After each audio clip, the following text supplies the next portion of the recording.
إن الحمد لله نحمده ونستعينه ونستغفره ونعوذ بالله من شرور أنفسنا ومن سيئات أعمالنا من يهده الله فلا مضل له ومن يضلل فلا هادي له وأشهد أن لا إله إلا الله وحده لا شريك له وأشهد أن محمدا عبده ورسوله وخليله صلى الله عليه وسلم ثم أما بعد السلام عليكم ورحمة الله وبركاته. طيب inshallah ta'ala, we're going to continue with the 40 hadith of Imam Nawawi, and we are approaching the end of it inshallah ta'ala soon. However, we have reached the 37th hadith. The 37th hadith of Imam Nawawi. So whoever has the 37th hadith, you can use your smartphones or the books that we gave out last time. But what is the 37th hadith? The 37th hadith of Imam Nawawi. Whoever has it, let them read it inshallah ta'ala. Tafadhal. Ibn Abbas, may Allah be satisfied with him, narrated by the Prophet sallallahu alaihi wasallam as the following: as his Lord exalt the might and the ever majestic. Allah ordered that the angels appointed over you, that the good and the bad deeds be recorded. Oh, that's the 37th? Yeah. Start again? Start from the beginning?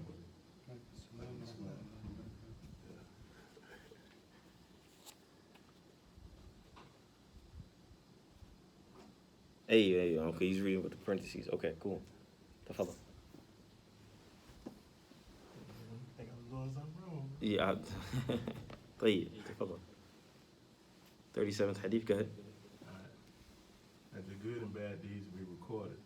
And he then showed the way how to record each as the following: he who has intended to do a good deed and has not done it, Allah records it with him as a full good deed. Stop, people. Keep going, read the whole hadith. All right. But if he had intended to do it and has done it, Allah recorded it with him from 10 good deeds to 700 times, or many times as over. But if he has intended to do a bad deed and has not done it, Allah recorded it with himself as a full good deed. But if he has intended to do it and has done it, Allah recorded it as one bad deed. Alhamdulillah. In regards to this hadith, the first thing that we notice is that first it shows the mercy of Allah subhanahu wa ta'ala. Alright? And we find that is that Allah subhanahu wa ta'ala, the Prophet ﷺ narrates within this hadith that if the slave, min hamma bihasana, falam ya'malha, that whoever intends to do a good deed and he doesn't actually do the good deed, he's still written down, he's still given what the reward is if he done the good deed. And then if he actually does the good deed, then he has 10 folds up into 700 times of what he actually did. So what we find within this hadith actually encourages us to do what? To do what? To do good deeds. All right, so this is the first thing. The second thing that has to come to mind after reading this hadith, after we find the mercy of Allah subhanahu wa ta'ala within this hadith, we also find that the Prophet ﷺ, he said what? فَمَنْ حَمَّ بِسَيِّئَةٍ, whoever intends to do a bad deed, and then he actually does it, Allah writes it down as how many bad deeds? Just one. So the question has to come to mind at this point. If a person intends to do a good deed and he does it, Allah gives him 10 times to 700 times more. But if a person intends to do a bad deed and he actually does it, it's only written down one time. The question has to come to mind is, how on earth do some people end up in the hellfire with this much mercy? You understand that? How can a person end up in the hellfire? That would mean the evil that he has done has to outweigh the good that was multiplied.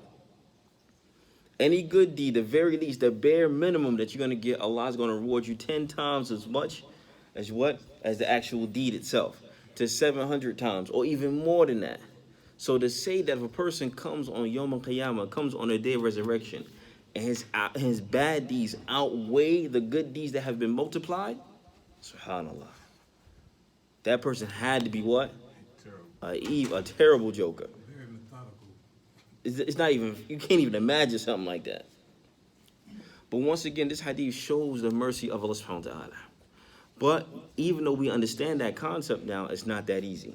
And the reason why I say it's not that easy, because you have another hadith where the Prophet sallallahu alaihi wasallam, he asked the companions, do you know the person who was muflis? The person who was what? Bankrupt. All right, who knows this hadith? What did they say? Adam. The person who's bankrupt is the one who backbites or harms. No, but they said, that's the Prophet's clarification, but they said the person who's bankrupt is someone who has no what? No money. No money. No property. But the Prophet said what? The one who comes with the good deeds. Come with the good deeds on you. He got all these good deeds on Yom Qiyamah. What happens? Get took on Yeah, he had to give them to this person because he backbited this person or whatever, and then once all his good deeds are gone, then he takes their bad deeds. Then he takes their bad deeds. Again, basically this whole hadith clarifies the concept of how Allah counts your deeds. He multiplies them by 10, by 700, even more than that. Again, with all of this mercy, a person has to ask themselves, myself included, how do we end up in the hellfire? How is it possible that we end up in the hellfire and Allah gives you chance after chance, multiplied your deeds for you, so on and so forth, and we still burn in the hellfire? Okay? So now that we understand that part, let's actually go into the hadith that says, Inna Allah kataba sayyat, hasanat wa sayyat, that Allah has recorded good deeds and bad deeds for us. This is understood. ثُمَّ بَيَّنَ ذَلِكَ, and then he clarified how he counts those deeds for you. The first step that we're going to clarify is that the Prophet ﷺ said, فَمَنْ حَمَّا. What is the understanding of ham? What is the understanding of intending to do something? All right? As we know in our deen, we're not held accountable for things that we just what? That we think about. So therefore, when we say intended to do something, it's not just something that just comes in your head or just, you think of a good deed and then you're rewarded for it. La. The scholars of Islam, they mention that the meaning of hamma in this regard is that a person is not only just a thought. They really actually they got some type of plan of how they want to carry this particular thing out. So again, if I'm walking down the street, I have some money in my pocket, and I walk past someone who's homeless. I say, oh, I should have gave him $1, right? But it's just something that I'm thinking about. Am I going to be rewarded for that? Allah Ta'ala a'lam. But what we understand is that no. But if a person actually strongly intends to do something, it's not just what? Thinking about it. He actually either feels it. He feels it in his heart. It's an intention that he really wants to what? Give this person either a quarter, $1, $5, $10. And whether he does it or not, based upon that, then the person will be rewarded. Inshallah ta'ala. So again, it has to be more than just what? A thought process in your head. If this is the case, this is known as hadeeth nafs. It's just something that you're just thinking about, something that's just whirling in your head. All right? But basically here again, it has to be something that you actually intend to do, and there maybe has to be some hesitation involved. All right? So then the Prophet ﷺ, he said, فَمَنْ حَمَّ بِحَسَنَةٍ وَلَمْ يَعْمَلْهَا. Whoever intends to do something, he really feels it in his chest, or she feels it in her chest, they really want to do something. فَلَمْ يَعْمَلْهَا, and they do not do it. All right, so those who are taking notes, I want you to write down basically this part. Whoever intends to do something but does not do it, it goes into two categories. All right, it goes into two categories. Those who intend to do something but they don't do it, it goes into two categories, and it'll make sense later on, inshallah ta'ala. What we mean by that is that either something has stopped that person from doing it. All right, so the first category is something that stopped that person from carrying out that good deed. The second line will be the person has stopped themselves. All right? Either way, this person is going to be what? Rewarded by Allah subhanahu wa ta'ala. Again, this is only if he intends something good. And again, it will make sense later on. However, the first way is that what? What did we say?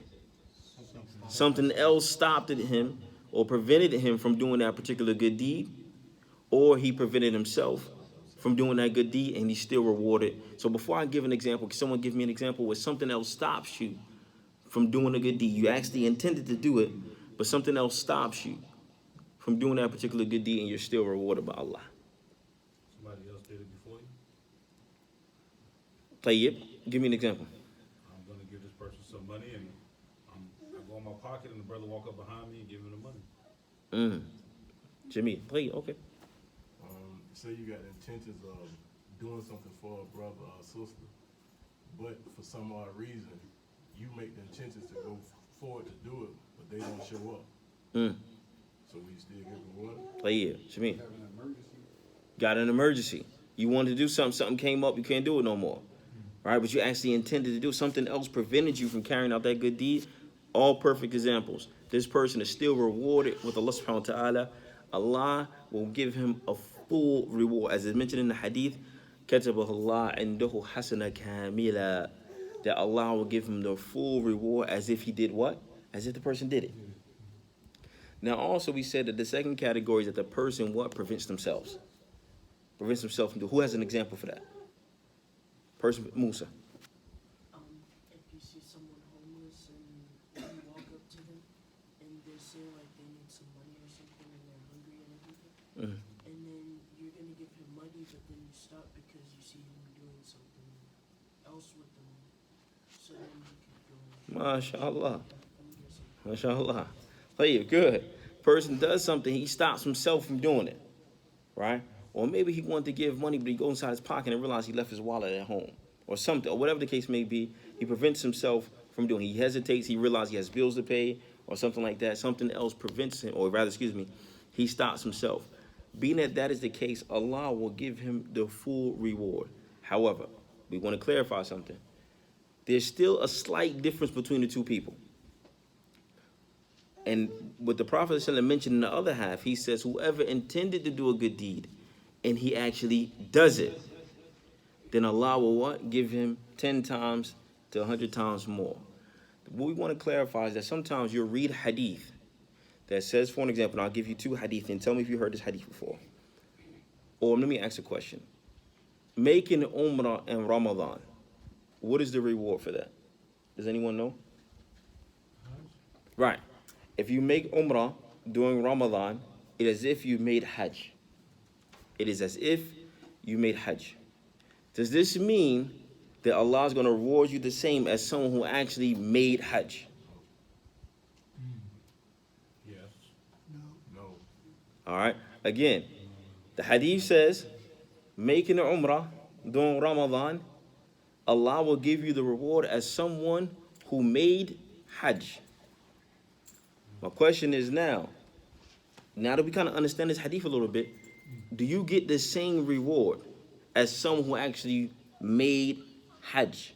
You don't get the same reward. You get rewarded for it, but you don't get the same reward because you still have to make one if you're able to. Same thing. Yes, no, Allah Adam. All right, play you. Okay, Mashi, you get somewhere. All right, so let me give another hadith to make it clear, and then I want the answer. There's another hadith. What is Salat al-Duha? Anyone know? Huh? The forenoon prayer. After Fajr, when the sun comes up, so on as we know this, the person who prays this particular prayer, what is the reward for it? Huh?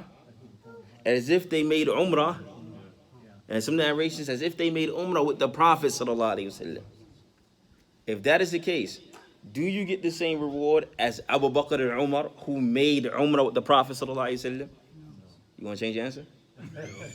You don't want to change your answer? Play here. I'm not going to say you're going to get it as Abu Bakr and Umar because they might have had a different level of, I mean, you know how to say, when you pray, sometimes you get 10% of it, 20% of it. They might have had more for sure when they made the Umrah.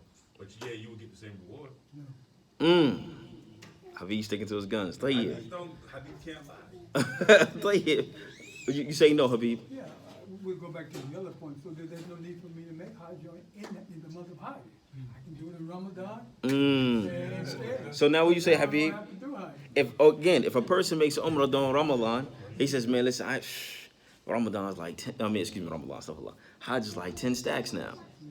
So if I make an Umrah on Ramadan, that's like $2,000. I could save 8 G's. No, because So then he says, okay, I get the same you reward. get the same reward, but that doesn't. Hajj is So still that's an what I'm looking for. obligation on you. I'm looking for the. Huh? Hajj is still an obligation that you still have to perform this ritual, so you can get the reward of it. That didn't mean that you did it. Go back and break it down one more time for me. Play it. Break it down for The me. Prophet ﷺ, he mentioned, all right, whoever min hamma bihasana walam ya'malha, whoever intends to do a good deed and he doesn't do it. We said it's two categories. We explained that part. Play it, and he doesn't do it. Allah will write it down as if he had what? A full deed, like he did it. Then the Prophet went on to say, whoever intended to do a good deed and he actually did it, then what? Allah will give him tenfold to 700 to even more than that. All right. So now the question again comes: are these people the same?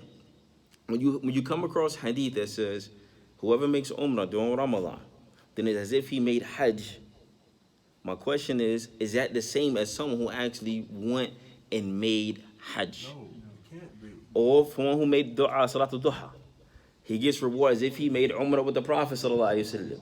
Is that the same? Are you on the same level as Abu Bakr and Umar and the companions who made umrah with the Prophet sallallahu alaihi wasallam? Yeah. MashaAllah, Habib sticking to his guns. Play it. Anybody want to give a shot before we get the answer? He's sticking with the gun, but it's the ammunition. He stick with the gun with no ammunition, huh? Play it. Based upon this, what we want to understand from it is that yes and no. And what I mean is that the hadith is clear.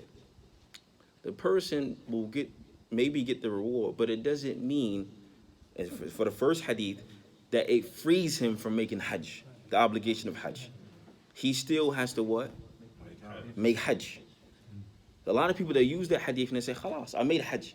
And they ask them, when did I make hajj? Oh, I made hajj January. Hey, you talking about? Yeah, the Prophet mentioned, or whatever the case may be, or during Ramadan, I made hajj. No. All right, so we shouldn't understand that. However, someone who actually did the action, they will get what? That reward plus more. As for someone who made Salat al-Duha, the hadith is clear. That yes, if Allah wants, he can reward people however he seems fit. He will give them reward as if they made Umrah, but it's not the same as rewarding Abu Bakr and Umar who actually made Umrah with the Prophet who went through actually what? The struggle and the top and the tiredness and so on and so forth. All right? So therefore, the answer is kind of yes and no. All right? That means you're not on the same level. You might not have the same reward. You'll get the bare minimum at the very least. All right, we understand that? But it's not the same as someone who actually went through the hardship and the struggle and did the reward itself. We understand that? Play. Huh? Yes and no. Yes and no, but it has to be some type of clarification. Inshallah ta'ala. Huh? Play, alhamdulillah. So now, what we want to talk about is that what is some of the means? All right, so whoever is taking notes, I want you to write. You're going to make a chart. Excuse me. What are the reasons why good deeds will be multiplied? Now, also, we didn't touch on the bad deeds yet, but I want you to write it as well. Notice that the Prophet ﷺ did not say, whoever intends to do a bad deed and they actually do it, then that bad deed, that sin is actually multiplied. You'll hear all the time that in Mecca, good deeds are what? Are multiplied if you do them. So some people, they'll say, well, bad deeds are also multiplied as well. That's not the case. However, it is more repugnant to do it in these particular places. All right? Not only that, so what happened, the deed itself might not be multiplied, but perhaps the punishment may be more severe if you do it. We understand that? The deed itself will still be written down as one sin, but the punishment for it, for doing it in a particular place, may be what? Increase. And we'll actually cover that inshallah ta'ala. All right, so the first thing we want to do is that, again, what are some reasons, if you're taking notes, what are some reasons that deeds are multiplied, that good deeds are multiplied? We understand that the Prophet ﷺ said you'll get tenfold to 700 or more. But what are some reasons why deeds will be multiplied? Who can think of a reason before I give it to him? Musa. Because a lot of people do a whole lot of bad deeds even though sometimes they don't notice it.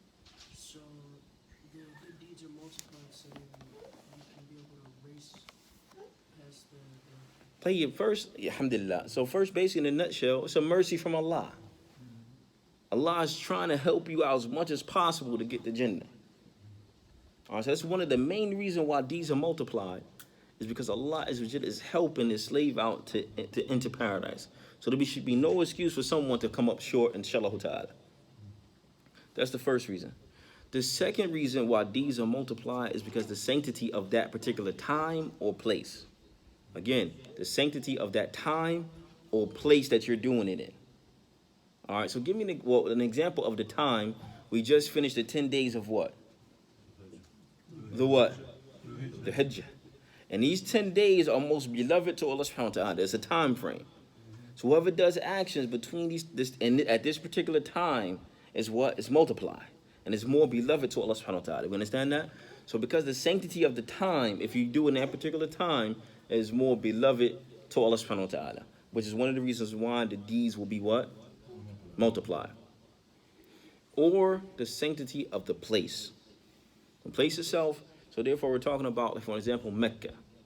Whoever prays, and alhamdulillah, we love this masjid. But do you get the same reward as praying this masjid as you would get praying inside Medina? Or Mecca? No. So therefore, because of the place itself, the reward is what? Is higher. All right, so this is another reason why these are what? Are multiplied, is because the sanctity of the time or the sanctity of the place. Another reason, so this is the third reason, why these are actually multiplied, or the reason that these are multiplied, is because the sincerity of the person. Maybe perhaps a person is more sincere. And due to their sincerity, Allah is just going to reward the person even more. Perfect example. Let's say Musa and me, we're walking down the street. And let's say I have a lot of money.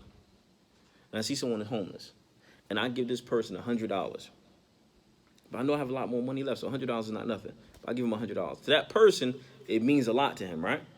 Because I gave him what? $100. Musa has $10 in his pocket. And he's like, man, I really don't. SubhanAllah, but Allah has blessed me. And he gives $10. But Musa may not have that much money left over, but he knows, khalas, man, Allah is going to bless me. Whatever the case may be, I'm just going to make it until next week, inshallah. And he gives this person $10. Even though I gave more, perhaps who Allah is going to reward more? Musa. Me or Musa? Musa. Why? But I gave more money. Because Musa already Yeah, he had it. gave more. I gave $100. Yeah, but that's only 1% of what you got. He gave it all. You just gave 1% of what you got. So therefore, He gave Shuf, all of what the he sincerity of the person. Because he was more sincere than me, even though we did the same action, what? He gets rewarded more. Similar to a person who's making salah. We all make salah, but Allah Azza wa Jalla knows what's really in our chest or not. Perhaps a person is praying to show off in front of the people. And perhaps someone else is praying because he's really going through something. He's khushu', he's focusing on Allah subhanahu wa ta'ala. So this is why Ibn al-Qayyim, he mentioned that maybe perhaps two people can do the same action. The picture is the same, but the reward that they will get is the distance between the heavens and the earth. Because it goes back to what? The sincerity of the person. All right, we understand that? So again, the sincerity of the person will determine why this person's deeds may be multiplied. Another thing is that we mentioned two more things. How many we mentioned so far? Three? So we mentioned 5. Another thing is that the nature of the action itself. The action that you're doing itself can be a reason why the deeds are more multiplied. An example. What's the street up here? Bull Street, right? What's the street that's further away? Huh? Assembly. Assembly? Unless he was behind that. Huger. All right, Huger, right? Huger. Let's say there's a brother who lives on Bull Street, and then there's a brother who lives on Huger. You say Huger? Huger Street. Both of them walk to the masjid for salah. The brother on Bull Street, it's a nice little distance.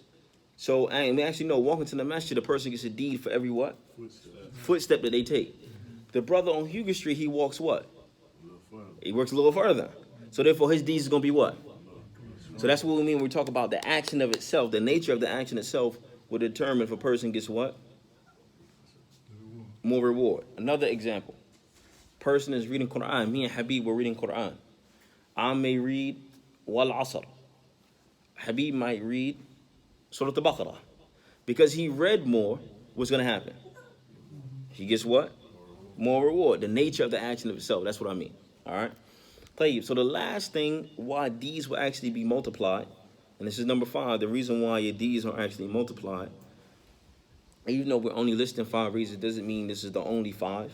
However, just for the sake of time, the 5th reason why deeds will actually be multiplied is because how many people actually benefit from it, benefit from that particular thing. I'm going to give an example, inshallah ta'ala. Hopefully it's a good example to make it make sense.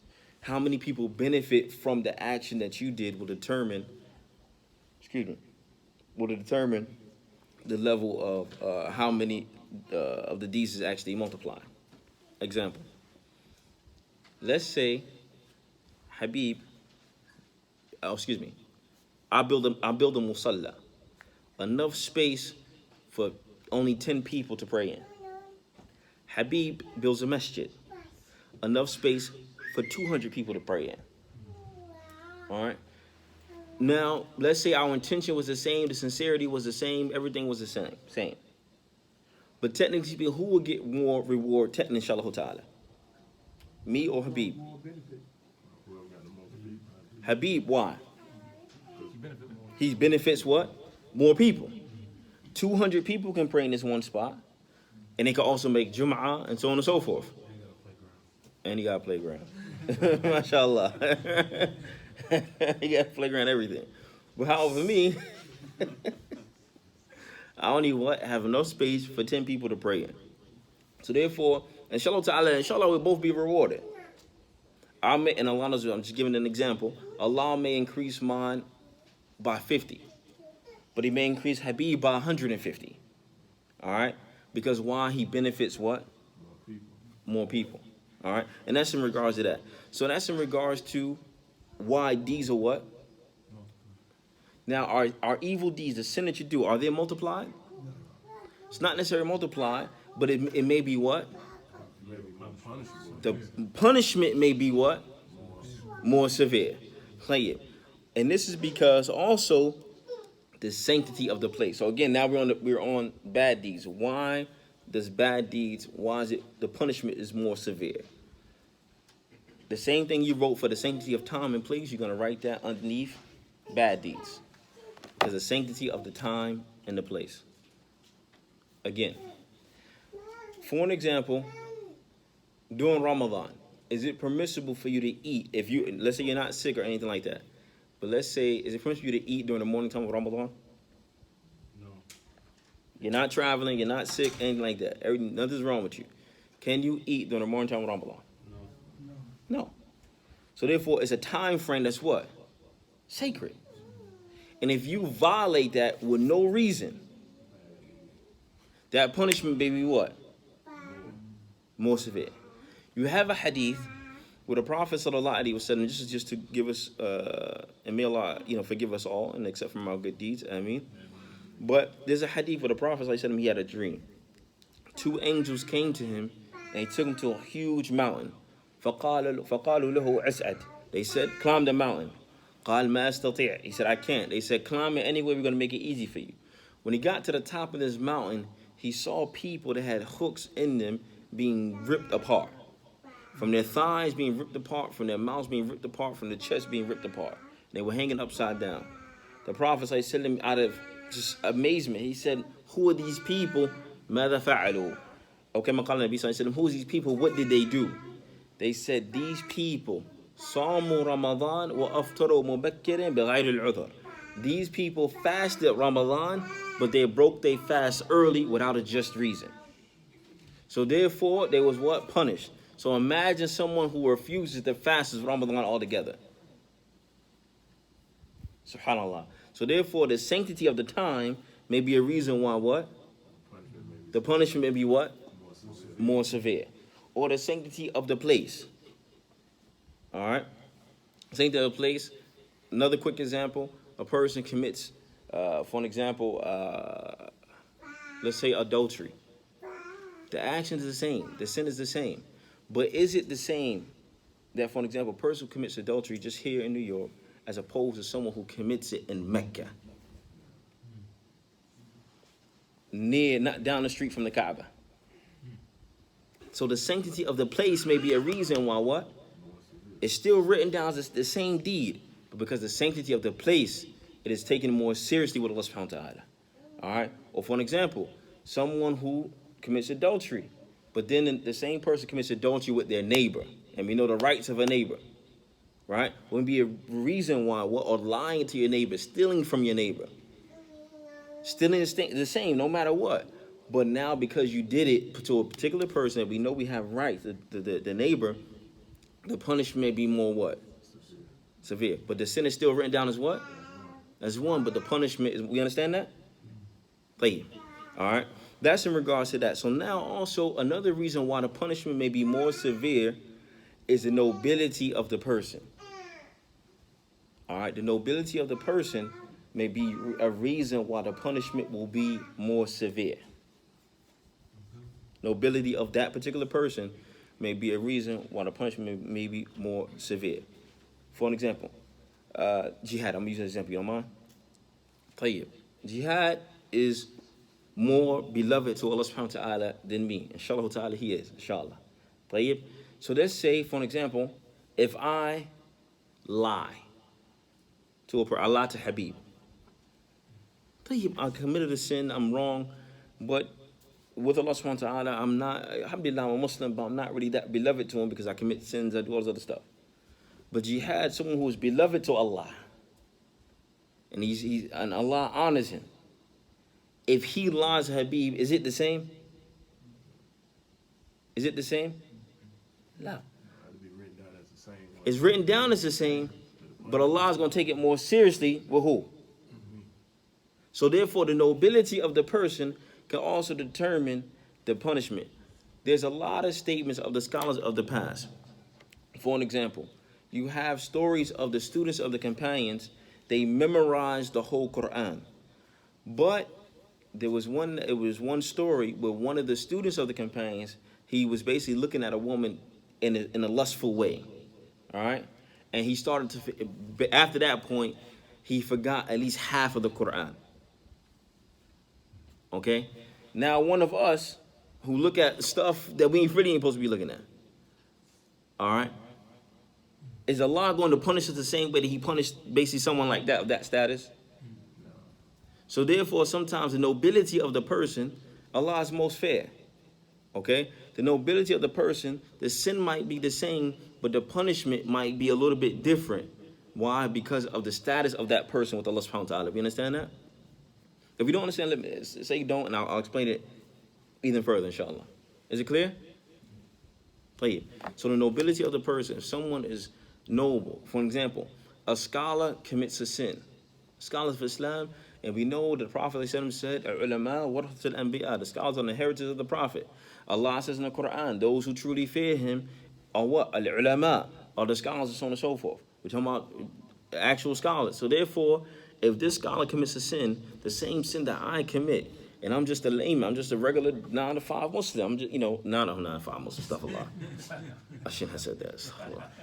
You know what I meant. Yeah, you know what I meant. All right? Please don't be a 9 to 5 Muslim. All right? But you know what I meant. I'm just a regular blow Joe.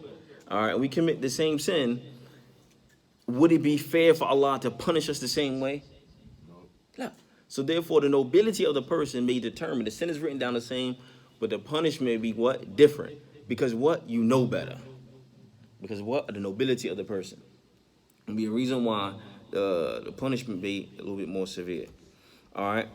Another reason why the punishment may be more severe. And how many reasons did we mention so far? 2. And this will be the third one. This is the last one, inshallah. And then we'll move forward. The reason why the punishment also may be a little bit more severe is because the person feels good about the sin. All right? They're proud about it. They're happy about committing the sin. They don't find, I don't have to, I ain't got to make tawbah for that one. Allah is most merciful. All right? So because of the attitude of the person, the punishment may be what? Perfect example. ما فرق بين الشيطان وآدم. What is the difference between shaitan and Adam? Both of them committed a sin. One repented. Huh? One repented. One felt bad about it. Okay? One felt bad about it. The other one was like, whatever. I don't feel bad about it. And by the way, I'm going to lead people away. All right? So then he even showed his arrogance on top of that. Just as a side point, since you mentioned the story of Shaitan, I want everyone to reflect on something. Sometimes as human beings, when we commit sins and we do a lot of different things we're not supposed to be doing, we're human beings. As the Prophet ﷺ mentioned, Kullu bani Adam khata. All the children of Adam makes mistakes. We understand that. But sometimes Shaitan, he convinces the person that what? Allah ain't gonna never forgive you. Be honest, you ain't gotta raise your hand. If you felt that before, if you didn't, so on and so forth, you just felt like, man, what am I doing? All right. If you feel like that, still make dua. Still make dua. Why do we say that? It's because Shaitan disobeyed Allah directly. And we know the story. After he disobeyed Allah, Allah said what? Allah said what? Remind me of the story, huh? He kicked him out. Kicked him out. After that, what did Shaitan say? It was best to cause mischief. But before that, what did he say? He said something before that. Come on, we know the story. But after that, he said that's why he wasn't going to bow down. But after Allah kicked him out, what did Shaitan say? No, before that. But after that, eat the apple. He quoting Bible verses, brother. He said, "Oh my Lord, what? Grant me what? Grant me time." He disobeyed Allah, and after Allah kicked him out, right? He said, "Wait a minute. Oh Allah, grant me what?" And Allah did what? Gave it to him. No one in this room is worse than Shaitan. I don't care what sin you did. I really don't. Right? But no one is in this room is worse than Shaitan. And Shaitan committed this sin directly in front of Allah, asked him for something, and still got it. So how can he convince you after committing whatever sin you committed that don't ask Allah for nothing when the Joker did the same thing? And got what he wanted. And then after he got what he wanted, what'd he say? Oh yeah, now I'm gonna show out. I'm gonna lead everybody away. He got arrogant. And then why is that important? Because Shaitan knew that what? Allah ain't gonna break his promise. He already gave me time. Allah's not gonna break his promise. I can do whatever I want to do now. But how is it that he can convince us so easily that whatever sin we committed, you should feel ashamed? Don't ask Allah to forgive you. He ain't gonna never forgive you. My man, you did the same thing. Worse than that, you also got what you wanted and you showed out after that, and Allah still didn't take it back from you. So therefore, based upon that, you can't be convinced that what? That Allah is not going to forgive you. And Allah is not going to what? Take care of you. And he's not going to break his promise. All right? That's even with the apple. You gotta ask him about his apple story, y'all. I ain't mention no apples, no oranges, none of that. That's up to him. All right. There's a church down the street. You can ask them. All right. So now what happens here? Okay. In regards to that, so basically, the difference. We mentioned all of this because why the person feels good about the sin, which can be a reason why the punishment is different. And we gave the example of Shaitan and Adam. Adam committed a sin, but did he feel good about it? Nah, he felt bad afterwards. But Shaitan, he felt good about it. All right? And also, having said that, a lot of people, and I'm including myself in this, we suffer from what is called, we suffer from a Shaitan complex. All right? And what I mean by that is that, what did Shaitan say? After he disobeyed Allah, he got what he wanted. He said, I'm going to lead everyone else astray. But he said something else. And what he said was, because you did what? Because you kicked me out, because you led me astray, I'm going to lead everyone else astray. Shaitan blaming other people for what? His own problems. All right? And a lot of us, we do the same thing. We blame other people for our own issues. Instead of what? Allah didn't kick him out. You got what you deserve. You did what you did, and the punishment was the punishment. So therefore, a lot of us, we suffer from like the Shaitan complex where we blame other people for our own issues. All right? That's in regards to that. So therefore, we're talking about feeling good about the sin. The proof for all of this that the sins are not multiplied out of the mercy of Allah is in Surah Al-An'am, verse number 160. So whoever has a Quran 6:160. The proof that sins are not multiplied. However, how much time we have left? 8:15? Until 8:15? 8:01. All right, so you're going to speed it up. Play it. So that's in regards to that. All right. So the proof of that is Surah Al-An'am 6:160. Who has it? That sins are not multiplied. However, it's just you get basically what you got. Now to follow up. He that does good shall have 10 times as much to his credit. He that does evil shall only be recompensed according to his evil. All right, stop. He who does evil shall only what be the consequence of what? Of his evil. So therefore, again, that's another proof that a person committed a sin only gets what? That particular thing. The one who does good is actually rewarded. We're going to speed up just a little bit, inshallah ta'ala. All right. Is 8:05 cool? What time? 8:01. Play, inshallah. All right. Here the Prophet sallallahu alaihi wasallam, he goes on to mention, وَنْ هَمَّ بِسَيَّةٍ فَلَمْ يَعْمِلْهَا. Whoever intends to do an evil deed, فَلَمْ يَعْمِلْهَا, and he does not do it. كَتَبَ اللَّهُ عِنْدَهُ, what? Allah writes down as what? One good deed. Nothing more than that. The reason why this is important. Remember we said whoever intends to do a good deed and he doesn't do it, how many categories was it? 2. It was 2. Y'all remember that? No? Yeah. 2. The 2 categories is what? Something stops him. Something stops him or he what?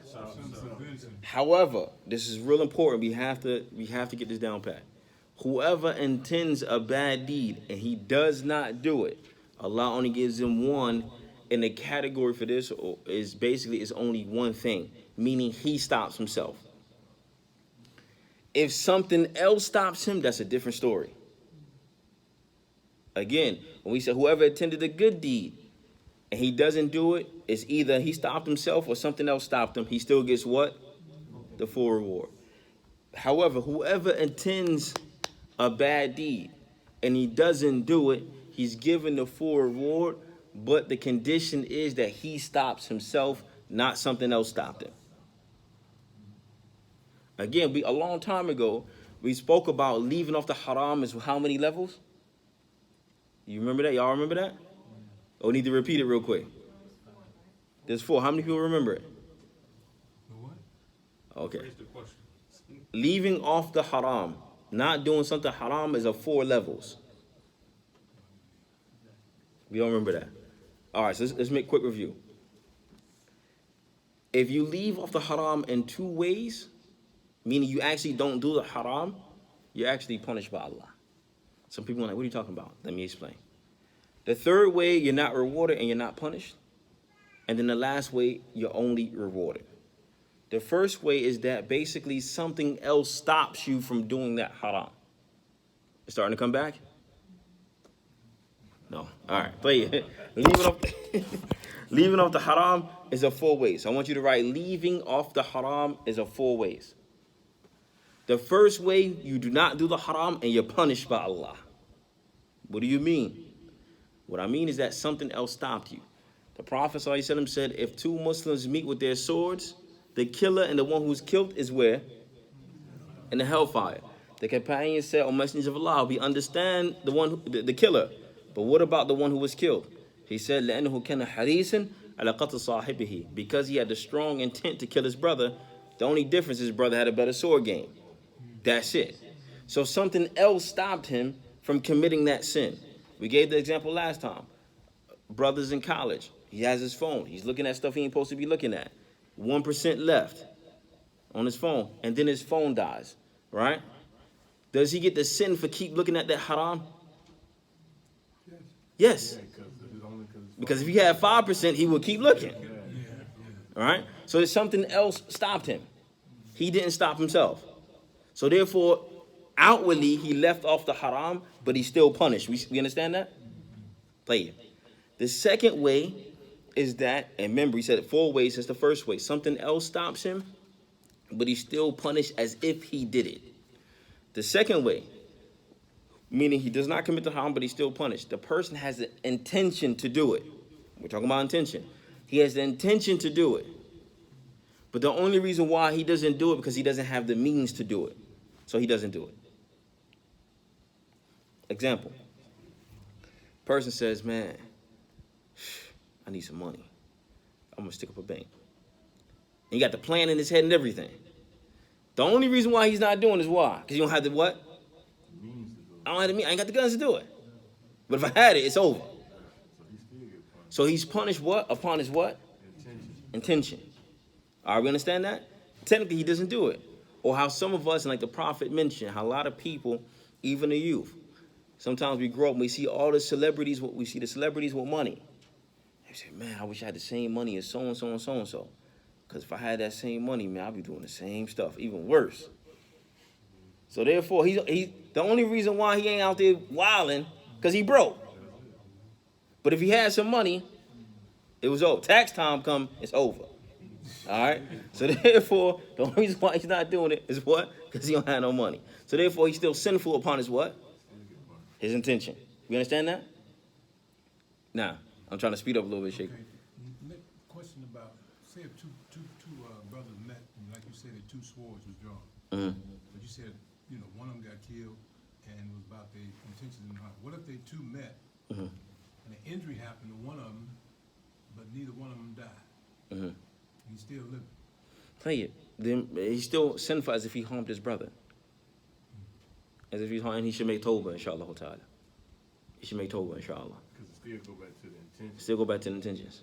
Play it. All right, so the third way, again, we're talking about whoever intends to do an evil, but he doesn't do it, it's only written down as one good deed, provided that he does what? He stops himself. Something else stops him, it falls in what these categories we're talking about now. The third category for leaving off the haram. Again, the third category for leaving off the haram, the person is not rewarded and he's not punished. Again, he's not rewarded and he's not punished. Meaning that it's not his situation to even do that sin. Example, and I'm not going to stretch it because of the sake of time. Saudi Arabia, technically speaking, there's no alcohol in the country. All right? You can't go to the corner store and buy a 40. It's not going to happen. All right? So therefore, are the people rewarded for leaving off alcohol? No. It's not their situation. You can't even commit it. All right? So therefore, the test is not what even there. So therefore, you're not rewarded and you're not what? You're not punished. So therefore, you're left off the haram. It was not even a thought. All right? So therefore, based upon a person is not rewarded and he's not punished. The last level is the only time you are rewarded by Allah, which is basically this hadith. Whoever intended to do an evil, he and she intended to do the evil, فَلَمْ يَعْمَلْهَا, and they do not do it, كَتَبَهَا اللَّهُ عِنْدَهُ حَسَنَةً كَامِلَةً, that Allah will give him a full reward. Again, the only time you are rewarded for leaving off the haram is if you what? Stop yourself. Again, brothers in college, on his phone, looking at stuff he ain't supposed to be looking at. 1%. Before the phone dies, he said, astaghfirullah, I ain't supposed to be doing this. Put his phone in his pocket, the phone dies. Is he rewarded or punished by Allah? Inshallah, he's rewarded. Why? Because he stopped himself. He made tawbah and he stopped himself before something else stopped him. So he definitely have to make tawbah in order to get the reward. Yeah, I mean, yeah, he got to make Yeah, tawbah. you know Shade. what I'm saying? You didn't say that part. What I'm saying, he definitely. Yeah, he definitely has to make tawbah. He definitely has to make tawbah. All right? So that's in regards to that. Then the Prophet ﷺ went on to say, وَأَنْ هَمَّ بِهَا, and if he intends to do an evil, فَعَمِلَهَا كَتَبَهَا اللَّهُ عِنْدَهُ كَتَبَهَا اللَّهُ سَيِّئَةً وَاحِدَةً, that if a person intends to do an evil, and then he actually, khalas, he just does it, at that point, he's what? He has written one deed down with Allah subhanahu wa ta'ala. All right? Alhamdulillah, it's 7:59. I got 2 minutes. There's a narration I want everyone to kind of reflect on. Some of the scholars of hadith say this narration is sahih. Some of them say that it is not sahih, it's da'if. But just to reflect on it, I'm going to mention it anyway. Again, some scholars say it's authentic. Some scholars say it's not authentic. We all know that we have two angels. We have more than that. We have two angels that write down everything we do. The angel on the right writes down what? The angel on the left writes down what? It's mentioned in this narration that when the slave commits a sin, the angel on the right says to the one on the left, "Intadhar, la'allahu yatub." Don't write it down. Wait a second. Perhaps this person is going to make tawbah. Perhaps this person is going to ask Allah to forgive him.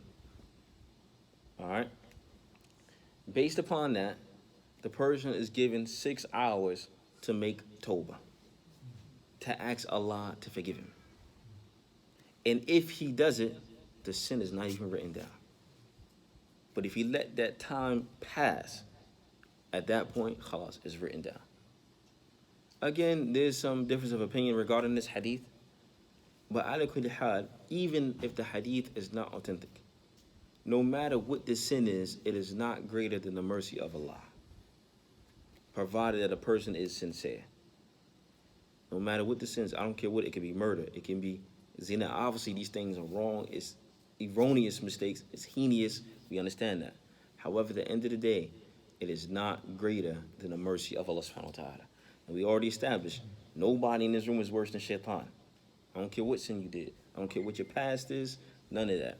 Allah subhanahu wa ta'ala forgave a prostitute by feeding a dog water. The mercy of Allah subhanahu wa ta'ala. All right? So therefore, we just want to, we mentioned that. Inshallah ta'ala, we'll end with that. Is there any questions about what we mentioned so far? Alhamdulillah, it's 8:01. All right. Is there any questions? I've heard it before. I don't know this hadith not.